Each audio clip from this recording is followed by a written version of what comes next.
स्वागत है आपका पीएलएल न्यूज़ में। आपके साथ मैं हूं शादाब काज़मी। अब शाम का 6:30 बज चुका है और अब तक का काउंटिंग के बाद जो नतीजा निकलकर सामने आया है वो राजीव राय को, जो कि समाजवादी पार्टी के उम्मीदवार थे घोसी लोकसभा से, इन्हें 4,71,290 मत अब तक प्राप्त हुए हैं।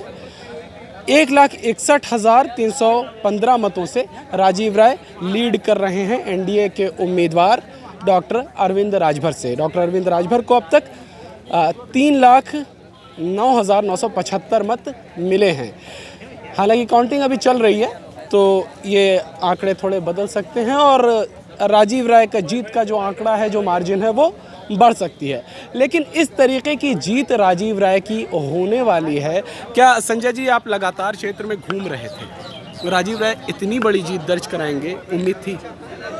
नहीं, इतनी बड़ी जीत का आकलन तो नहीं था। 1 लाख तक के आसपास का सोचा गया था, जो आपने भी बोला था, और हमने भी, हमारा तो 50,000 का वोट का था। पहले भी सोच लिया था कि 50,000 का वोट का अंतर रहेगा, मगर इतनी बड़ी जीत हुई जो पूर्वांचल में अगर बात कर लिया जाए मोदी जी के बाद, तो इतने वोटों से जीतने वाला प्रत्याशी राजीव राय, तो कहीं ना कहीं जनता का आक्रोश निकल कर बाहर आया और भरपूर वोटिंग हुई राजीव राय के फेवर में। आक्रोश किसके खिलाफ?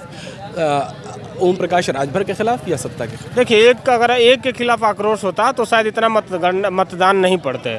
ये आक्रोश कहीं ना कहीं बीजेपी के खिलाफ भी था और ओम प्रकाश राजभर के खिलाफ जो था वो था ही। इस वजह से इतना बड़ा जो अंतर पड़ा इस चुनाव में और वोट पड़े, तो कहीं ना कहीं बीजेपी के खिलाफ भी लोगों में आक्रोश था। ऐसी को नकारा नहीं जा सकता। हम लोगों ने फील्ड में गए तो हमारी बहुत जगह खबरें बनाया तो उसमें निकल कर आया कि भाई साहब, बेरोजगारी को लेकर, महंगाई को लेकर, भ्रष्टाचार को लेकर, तभी काफ़ी लोग आक्रोशित थे। हर 10 में से 7 व्यक्ति आक्रोशित था और उन्होंने कहा कि भाई परिवर्तन होगा इस बार का, और परिवर्तन हुआ। ओम प्रकाश राजभर का अब क्या होगा? बहुत बड़े बड़े दावे किया था ओम प्रकाश राजभर ने। ओम प्रकाश राजभर एनडीए में शामिल हुए, मंत्री भी बन गए और घोसी उपचुनाव में चुनाव जिताने का जिम्मा लिया। उसके बाद घोसी उपचुनाव के क्या नतीजे आए तमाम लोगों ने देखा। फिर घोसी लोकसभा में टिकट लेके आए, राजभर वोट दिलाने का जिम्मा लिया और पूरा पूर्वांचल हार बैठे, उस सीट सहित जहां से अपने बेटे को लड़ा रहे थे। नहीं, ओम प्रकाश राजभर को अमल करना चाहिए कि बड़ बोलेपन के वजह से वो चुनाव का जो गति हुई है उनकी, और 2 चुनाव में हो गया, उपचुनाव में हारे, फिर इसके बाद ये चुनाव हार गए, तो उनको अमल करना चाहिए कि जब अगर फील्ड में जा रहे हैं तो भाई मुद्दा लेकर जाइए। बस बड़ बोलेपन से, अवाट बवाट बोलने से आप चाहें कि सीट जीत जाए तो जनता अब सुनने वाली नहीं है। जनता को मुद्दा चाहिए, जनता के हित की बातें होनी चाहिए। और जाहिर सी बात है, कोई भी हो तो जनता, अगर कोई भी नेता आकर के अवाट बवाट और जाति आधार की बातें करके बस वोट लेके चला जाएगा। अब राजीव राय कहें कि बस हमें भूमिहार समाज ने जिता दिया, या राजीव राय कहें कि बस यादव समाज ने जिता दिया, मुस्लिम समाज ने बस जिता दिया, तो इसको स्वीकार नहीं किया जा सकता।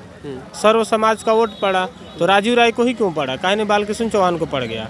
और सर्व समाज का वोट अरविंद राजभर को भी पड़ जाना चाहिए था। मगर कहीं ना कहीं सर्व समाज ने सोचा कि समय रहते हुए भांप लिया और उन लोगों ने अच्छे प्रत्याशी को देखा और समाजवादी पार्टी के प्रत्याशी को वोट देकर जिताया। तो अब सोचने और मंथन करने वाली बात है। ओम प्रकाश राजभर को मंथन करना चाहिए। बिल्कुल, ओम प्रकाश राजभर का बड़ बोलापन भी कह सकते हैं हार का कारण बना, और तमाम सारी चीज़ें थी। ओम प्रकाश राजभर जब बयान देते हैं उनकी ज़बान पे कहा जा सकता है कोई काबू नहीं रह जाता है। लेकिन जो तमाम लोग थे, जो मतदाता थे, कहीं ना कहीं सत्ता परिवर्तन का भी एक मूड बना लिया था। जो 400 पार का नारा दिया सत्ता पक्ष ने, उसके बाद विपक्ष ने जिस तरीके से उसको उठाया, संविधान को बचाने को लेकर एक कहा जा सकता है मतदान हुआ। सत्ता परिवर्तन के लिए पूरा मतदान सत्ता परिवर्तन के लिए किया गया है। बीजेपी ने इंडिया गठबंधन में 232 से 233 सीट जा रही है इंडिया गठबंधन की, और 242 सीट बीजेपी की आई है। उनके पूरे गठबंधन को मिला करके, जितने भी दल का गठबंधन है वो सबको मिला करके उनके 290 सीट हो रही हैं। उसमें से अगर हटा देंगे तो 50 सीट उनके गठबंधन के हैं, 50 सीट उनकी गठबंधन की हैं, तो वो 40 पे आ जा रहे हैं। 240 और 242 का सीट हो तो पूर्ण बहुमत की सरकार बना कहाँ रहे हैं अगर गठबंधन को हटा दिया जाए तो जनता ने पूरा भरपूर सहयोग किया है। इंडिया गठबंधन के साथ है जनता इस बार। जो प्रत्याशी जिस सीट को अब 1.5 लाख वोटों से एक प्रत्याशी जीत रहा है, अमेठी जैसी सीट 1.5 लाख वोटों से, 1 लाख वोटों से हार रहा हो, मोदी जी का जो ग्राफ है 4 लाख वोटों के बजाय 2 लाख पे आ जाता हो, अब नहीं लग रहा है आपको कि जनता पूरी तरह से सत्ता परिवर्तन के मूड में थी? अगर ये सीटें निकली हैं तो कुछ ऐसी कुछ जगह है, जैसे कि बिहार में थोड़ा सा तेजस्वी मेहनत नहीं कर पाए, मध्य प्रदेश में मेहनत नहीं हुआ, तो 10-10 सीट की मेहनत होती तो शायद वो परिणाम कुछ और होता, स्थिति कुछ और बदल जाती। बसपा का अगर एक चीज़ और देखा जाता, उत्तर प्रदेश में अगर बसपा गठबंधन का हिस्सा हो जाती तो ये स्थिति यहीं बदल जाती। तो जनता ने पूरा गठबंधन के साथ है, ये बताने के लिए काफ़ी है, क्योंकि जब 1.5 लाख से आपका प्रत्याशी हार रहा हो सत्ता पक्ष का, स्मृति ईरानी जैसी हार जाएं, आपका मेनका गांधी जो सीट हार जाएं, आप यहाँ हार गए, तो इसका मतलब कि जनता परिवर्तन के मूड में थी और जाहिर सी बात है कि परिवर्तन के मूड में ही वोट किया।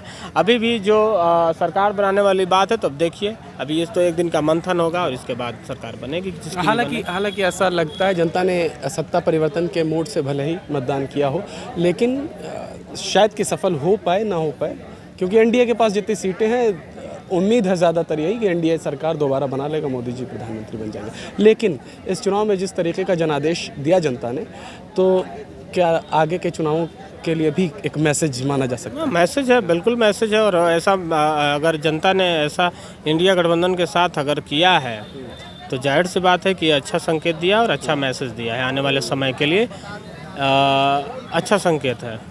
बहुत धन्यवाद। तो ये थे संजय जी, जो कि घोसी लोकसभा में पूरे चुनाव के दौरान ही एक्टिव रहे, क्षेत्र में घूमकर रिपोर्टिंग किया, और उसके बाद अब जो घोसी लोकसभा के जो नतीजे आ गए हैं, उसके बाद एक बार फिर मैं आपको बता दूं अब तक का जो अपडेट हमारे पास मौजूद है, और अभी कुछ मत बचे रह गए जिनकी गिनतियां की जा रही हैं, तो अब इसमें थोड़ा कुछ बदलाव हो सकता है।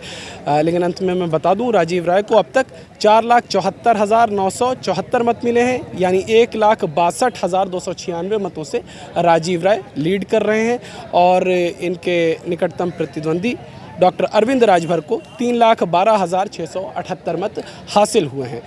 तो 1,62,296 मतों से राजीव राय आगे चल रहे हैं। बालकृष्ण चौहान, जो कि बहुजन समाज पार्टी के उम्मीदवार थे, उनको 1,96,373 मत मिले हैं।